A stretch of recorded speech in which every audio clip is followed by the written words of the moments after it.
welcome back to the very last episode of Haladin Music's podcast series on the Baroque era. My name is Sarah Joy, and today I will be talking about the lives of two very important composers from the Baroque era, which was roughly between 1600 and 1750. And even if you haven't heard their music, you may have heard their names. So today I'll be talking about Handel and Bach. They were actually born in the same year, but followed very different trajectories in life in terms of career. So I think it's interesting to compare and contrast the two composers. So we'll do a little bit of that today. Before we get started, I want to let you know that Haladin Music did create a lovely Spotify playlist with the complete recordings of all of the pieces included throughout this series. Instead of the cuts and clips that we play in the podcast itself, you can listen to the full recordings by visiting that playlist. All right, so let's start out by talking about Handel. He was born in 1685, born in Germany. He was a composer and violinist who traveled widely, but ended up in England and remained there for the rest of his life. In 1703, he became a violinist with an opera orchestra in Hamburg. And 2 years later, his first two operas were produced there. After that, he traveled throughout Italy, and during this time, he was writing more operas as well as two oratorios. And then in 1710, he became the Kapellmeister at the court of the Elector of Hanover. Then, the next year, he visited London, where his opera Rinaldo was produced and very favorably received. That was 1711. And then he returned to England permanently this time in 1712. So that's a quick overview of his early life and early career positions. Let's talk about his relationship to the genre of opera. So I saw two different sources. One said 1719, another said 1720, but around that time, he became the director of the Royal Academy of Music, where he would compose operas as well as conduct them. And he had great success during this time. He became very, very popular, actually so popular that he kind of made some people upset because he was a foreigner, German-born, living in England and having all of the success, and they were not happy with that. After some time, the English public gradually became less interested in Italian grand opera, and so the Royal Academy went bankrupt. Handel didn't get discouraged.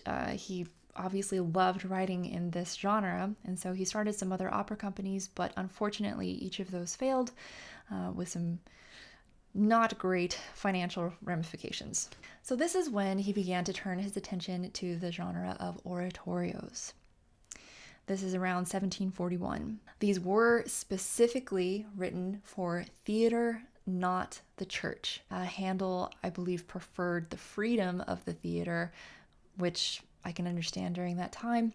And the reason why he chose religious topics, biblical stories, was because everybody in that society knew about them. They were very, very familiar with biblical stories, and so those topics and those characters would reach out to a wider audience. Near the end of his life, unfortunately, he went completely blind, was not helped by surgeries that he had, of course, during that time. That was just kind of par for the course. And then he died in 1759. But let me talk briefly about his character, just as a person, his personality. He was known to be very kind and humorous, although this did change whenever he was feeling ill. I want to say rheumatism. So whenever he wasn't feeling well, of course, he would lash out at people, and he was he had a temper. And some people considered him to be rough around the edges. One of the other things that they didn't particularly like about him, as I was mentioning before, how he was not necessarily accepted by all. They considered him to be a little bit, maybe not rude, but just, less than polished manners, I suppose. But again, he was very kind and funny. He had a great sense of humor. So it sounds like a fun guy to be around. And then as a composer, here are just some highlights. Whenever he was being trained at an early age, he wasn't just taught the local practices or the specific techniques of German writing. He was exposed to many different countries and their styles as well. In essence, I mean, he was a very cosmopolitan musician, basically, and that was, of course, enhanced by his further travels as when he was a little bit older. He drew much inspiration from popular music, and he seemed to, how do I say this? He basically just seemed to gain inspiration from and to also consider the tastes of the common man. I thought that this was really interesting. He loved art, and you can hear that in his compositions, where everything that he wrote really was designed to create beautiful visual scenery in your imagination as you listen. You know, one source that I was reading, they basically just described his style of composition as picturesque, which I think is a perfect description. And I just really love that that's a unique characteristic of his style.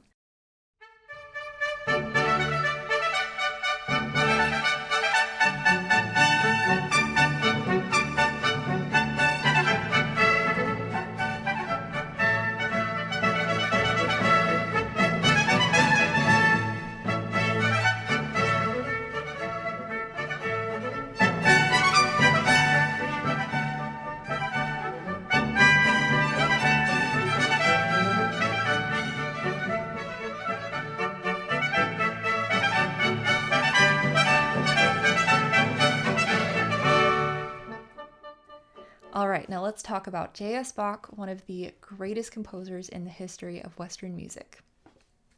So Bach was born in 1685. He was a German composer and multi-instrumentalist. And in contrast to Handel, while Handel traveled widely, Bach stayed in central Germany.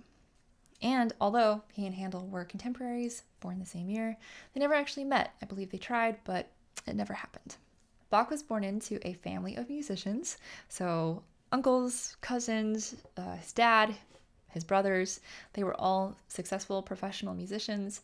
And when his dad and his mom died, I believe he was 10, that's when he began to live with his older brother, Johann Christoph, who was also a church organist. So this is around the time when Bach continued his musical studies with his brother's help. And then in 1703 in Arnstadt, he became a church organist. This is where he wrote his first church cantatas. Now, unfortunately, in this position, as I mentioned in an earlier episode, he started having run-ins with the leadership. And I think, one of the reasons was he was very unhappy with the talent available to him at this place. So the musicians that he was working with, he didn't really feel like they were up to the task of for performing at the level that he was hoping for. In 1707, he became a church organist in Mühlhausen, and this was under better working conditions, so this was a better situation. And then in 1708, he was appointed court organist and chamber musician for Duke Wilhelm Ernst, Duke of Weimar. And this is where he really started building up his reputation. He became known as one of the most talented organ virtuosos of his day. In 1717, he was hired by Prince Leopold to serve as the court's director of music, and this is in Cöthen. This was probably his favorite position that he held. He was paid very well, he was given a lot of freedom, and during this time, Bach wrote the cello suites. So I know that I've already played an example earlier in the series, but this is going to be a different one from a different suite. So this is cello suite number 3 in C major. This is movement 6, the Gigue.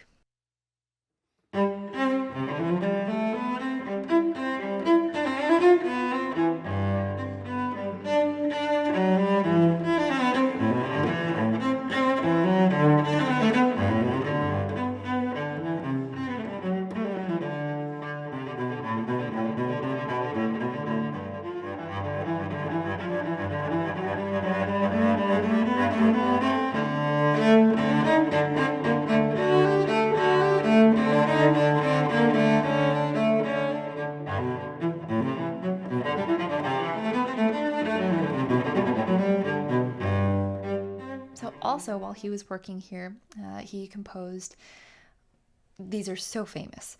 The Brandenburg Concertos, which I've also played an excerpt of this earlier, but this is Brandenburg Concerto number 4 in G major. This is Movement 1, Allegro.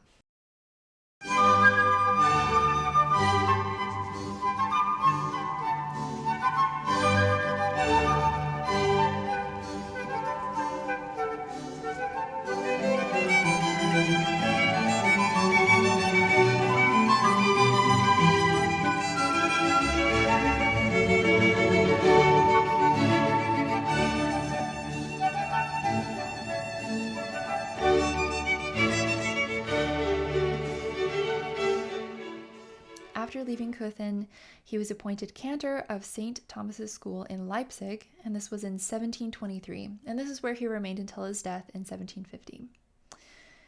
The duties that he had in this city, he was teaching, he was an organist, and he composed and directed church services for, I want to say, 4 different churches in this city. I might have that number wrong, but I believe that that's a close approximation.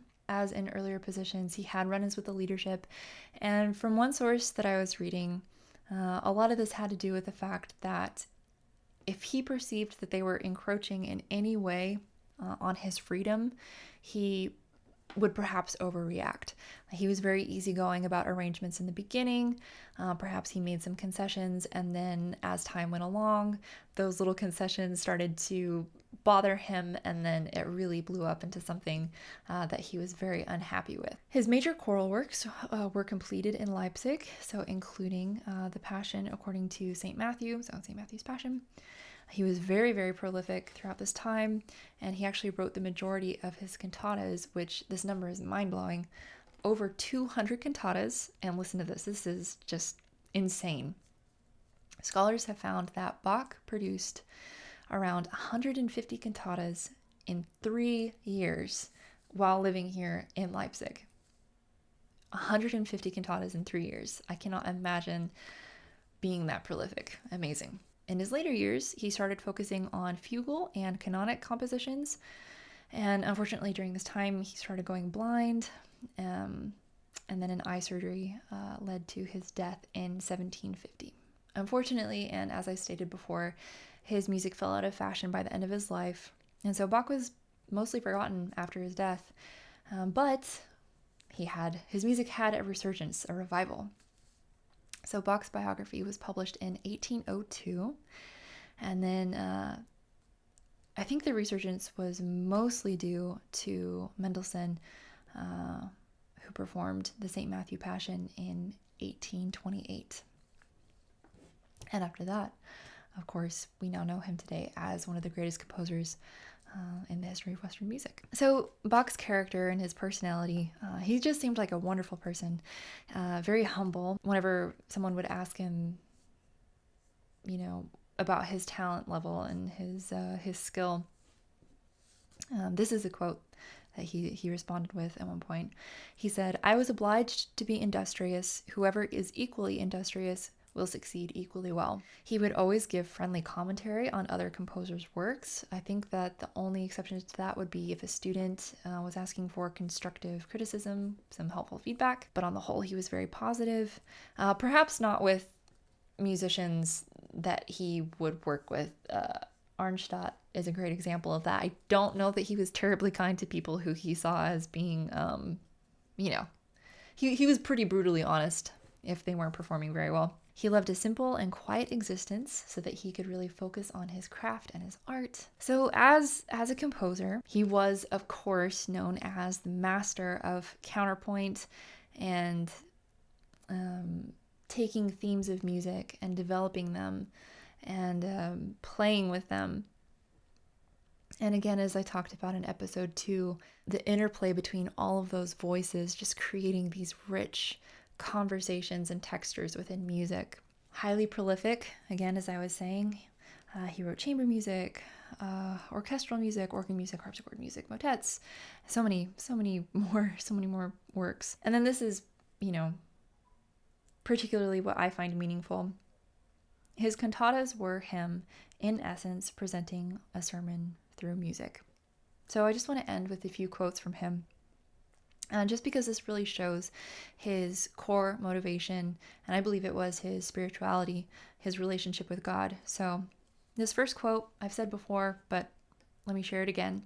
Quote, "The aim and final end of all music should be none other than the glory of God and the refreshment of the soul." And then this one, I believe it was written in his Bible. I can't remember which verse it was written next to, but "Where there is devotional music, God is always at hand with his gracious presence." So that gives you a good idea of why he dedicated himself so greatly in the way that he did. All right, so let's close by listening to this recording of Bach's Brandenburg Concerto number 3 this time in G major. This is Movement 3, Allegro.